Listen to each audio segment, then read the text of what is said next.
The AK-74 would soon be put to the test in 1979. Russian special forces would lead the attack into Afghanistan. It would mark the beginning of a brutal 10-year war that would earn the label Russia's Vietnam. You start seeing the Soviet Union go from old traditional methods of fighting to learning how to fight in a modern battlefield almost overnight. Fighting a guerrilla war in the mountains, Spetsnaz would ensure that the AK-74 unleashing its new poison bullet would be deadly effective. Spetsnaz were very effective in combating the Mujahideen in the mountains of Afghanistan, and the Afghanis had a lot of respect for the gun, the cartridge, and the Spetsnaz who were using it.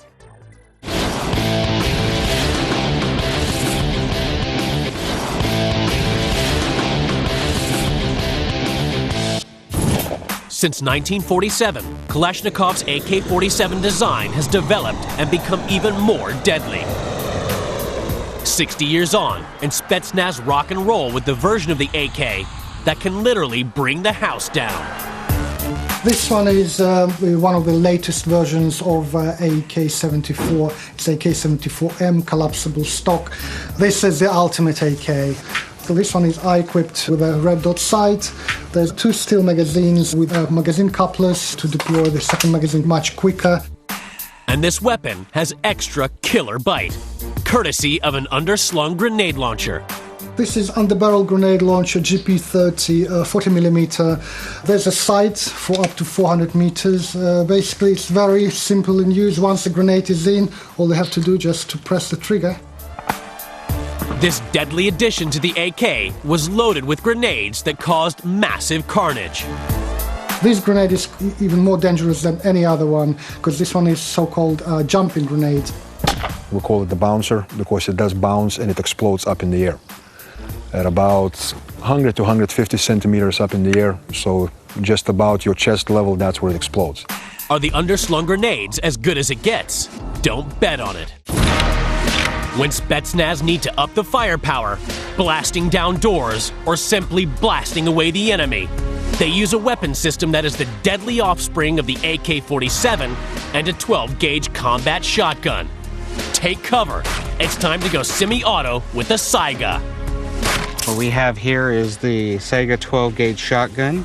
This is a semi-auto action, and this thing goes as fast as you can pull the trigger. Take a closer look. Kalashnikov has left his mark once again. It shoots identically to the AK, loads identically to the AK, except in 12 gauge. If you look at it, nothing can go wrong with it, just nothing. It's so simple. It's just because of an AK system, if you look at it. I mean, you can just go through like thousands of rounds of ammunition, and it will work. It's a blast to shoot this weapon.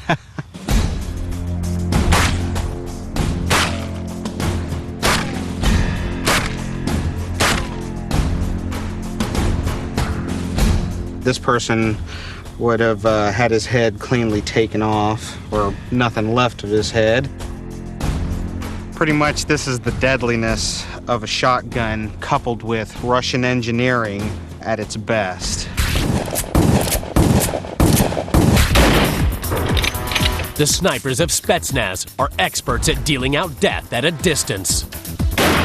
Find some cover, lower your heart rate, and gently squeeze that trigger as weaponology hunts the headshot with Spetsnaz's shooters. The Russians have not simply been good at sniping, but they've designed some really first-rate sniper rifles used by people like Spetsnaz.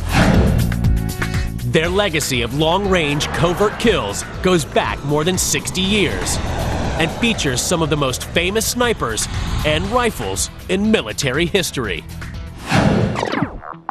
Rewind to the 1940s and a standard service rifle of Soviet forces during World War II, the Mosin-Nagant. The Mosin-Nagant is a very important rifle because it was a rifle that was manufactured in numbers and volumes. 17 million rifles were made during the Second World War. First used by the Russians in 1891, The Mosin-Nagant was adapted as a sniper rifle in 1932. It never messed up. It had a very powerful round, so it served the Russians very, very well. In weapons terms, it was a Russian Revolution worth waving the red flags for.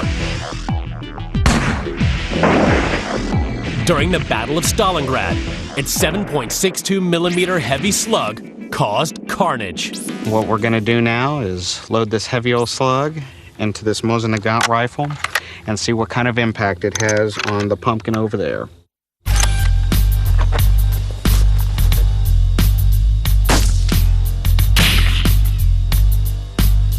This is definitely a kill shot. Small entrance hole, large exit hole.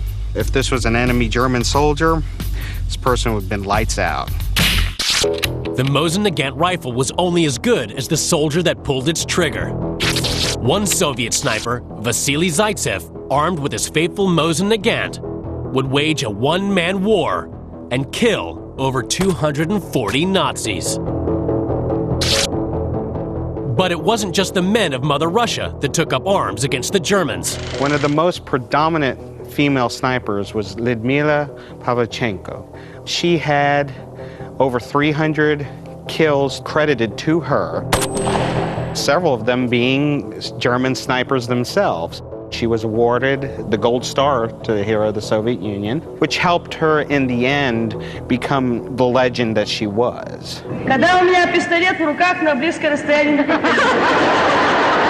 She says when she has a pistol in the hand, it is not advisable to get too close to her. The Mosin-Nagant marked the beginning of a fine tradition of deadly sniper rifles. In 1963, the Soviets would take a revolutionary new step.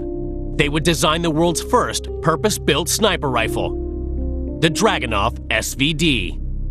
The Soviets have fielded this weapon for the latter half of the 20th century. It's a mass-produced, highly accurate semi-automatic rifle capable of engaging targets out to 800 or on the outside 1,000 meters. Amazingly, the legendary AK-47 assault rifle has left its mark on the design of this weapon as well.